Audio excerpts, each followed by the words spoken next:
की बीमारी से जिस दिन आप बाहर निकल जाएंगे, लोग कुछ नहीं कहेंगे, आप सत्ता पे बैठ जाएंगे। मंदिर में बम धमाका, हाई कोर्ट में बम धमाका, तो कहां गए बम धमाके करने वाले? कहां चले गए? 5 साल में हुआ इसलिए कि उनको पता चल गया है कि जो हिंदू हनुमान मंदिर पे पूजा कर रहा है, इसके दिमाग में तो हनुमान जी हैं लेकिन आंखें मेरी तरफ हैं इसकी, इसलिए बम नहीं रखा जाएगा। अब ये मानिए कि पाकिस्तान बहुत बड़ा चुनौती नहीं है आपके लिए, बहुत छोटा सा मुल्क है। मैं तो उनके मुल्क में भी कहता था, भाई 4 सूबों का मुल्क है तुम्हारा, टोटल पॉपुलेशन 20 करोड़ है। मैंने कहा मूर्ख हो, तुम्हारे पास आर्मी है, इतनी दुनिया जमाने का तुम तामझाम करते हो यार। हमारे यहाँ एक आदमी गोरखपुर से उठा, कपड़े भी एक ही सुबह से बदलता नहीं है, पूरा उत्तर प्रदेश चलाता है, यहां भी 20 करोड़ लोग हैं। तुम क्या मुल्क चला रहे हो यार? हमारे यहाँ एक सूबे का मुख्यमंत्री तुम्हारे मुल्क के बराबर की लोगों को सुबह से शाम तक चलाता है और कोई फर्क नहीं पड़ने वाला। क्या बात? किस गलतफहमी के शिकार हो तुम? हम मुल्क चला रहे हैं, मुल्क चला रहे हैं, क्या मुल्क चला रहे हो यार? तुम्हारे मुल्क के अंदर पिछले 70 साल में तुम ना तो अल्लाह के सामने आंखें उठा के बात कर सकते हो, और तुमने 70 साल में पाकिस्तान में क्या किया?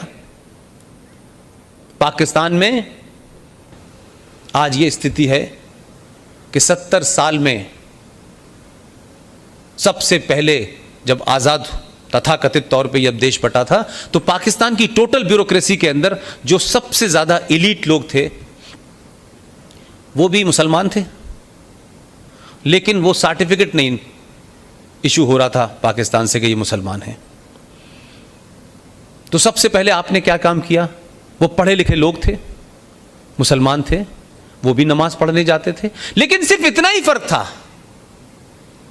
कि उन्होंने कहा कि ये जो पैगंबरों के आने का सिलसिला है, ये कहते हैं कि मोहम्मद साहब आखिरी हैं, उससे पहले सब आ चुके। 1,24,000 पैगंबर मोहम्मद साहब के आने से पहले आ चुके।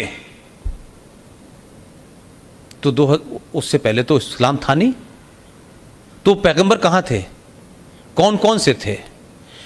लेकिन दूसरे लोग ये मानते हैं कि पैगंबरों के आने का सिलसिला जब तक जारी रहेगा जब तक इस धरती के ऊपर मानव जिंदा है। आप भी यही मानते हैं?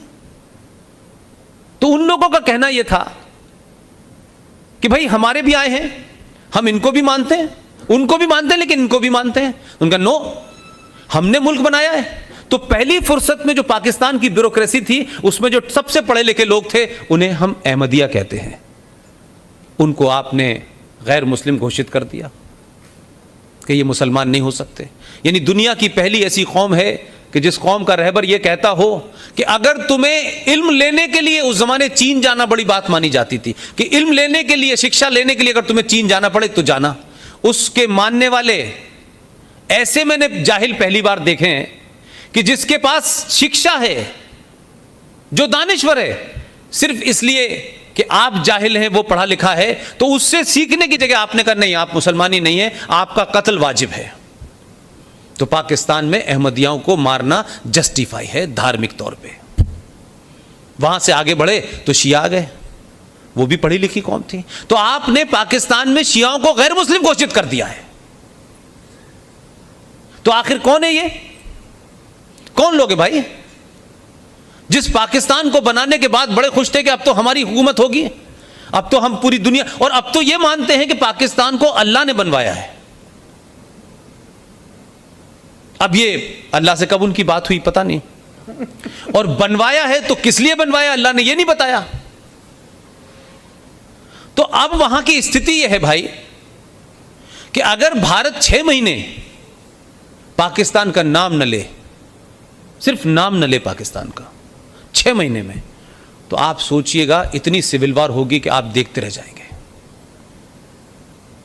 ये तो धन्यवाद देना चाहिए हमारे यहां के कुछ नेताओं को, कुछ पार्टी के लोगों को, जो अपने आदमी भेज के कहते हैं कि नहीं नहीं आपको हमारी ज़रूरत है, हम चाहते हैं हमारी मदद करें, हमारे यहाँ सरकार हम अकेले नहीं हटा पा रहे, आप अपनी कुछ ताकत हमें दें। इसलिए उसकी रिलेवेंस बनी हुई है। 6 महीने भारत पाकिस्तान के बारे में बात करना बंद कर दे, पाकिस्तान में सिविल वॉर होगी। उनकी यूनिटी का ही फॉर्मूला यह है एंटी इंडिया, कि हिंदुस्तान की नफरत पे वो खड़ा हुआ है, और हिंदुस्तान से नफरत तभी तक है जब तक सत्ता पे मोदी है। जिस दिन मोहम्मद अफजल साहब बैठ जाएंगे, ये नफरत खत्म हो जाएगी। क्योंकि कुलदीप नैयर दुनिया के बेहतरीन पत्रकार, बहुत सारा आपका पॉइंट ऑफ ओपिनियन हो सकता है उनसे, उनकी किताब पढ़ लीजिए, मैंने उनके साथ काम किया है काफी लंबे समय तक। अपनी किताब में कह के गए पाकिस्तान के अंदर एक बहुत बड़ी तादाद में जो इलीट है पाकिस्तान का, और भारत के अंदर एक पॉलिटिकल इलीट है हमारे यहां जो सिर्फ ये सोचता है कि 700 साल की गुलामी के बाद मुगल जब यहां मौजूद थे तो भारत की अपर कास्ट ने अंग्रेजों के साथ साठगांठ करके जो हुकूमत मुगलों से हमें मिलनी चाहिए थी वो अंग्रेजों ने हिंदुओं को दे दी है। लिहाजा ये लड़ाई उस वक्त तक जारी रहेगी जब तक हम ये हुकूमत नहीं ले लेंगे। इस सोच के लोग पाकिस्तान में हैं, ये कुलदीप नैयर अपनी किताब में लिख के गए हैं।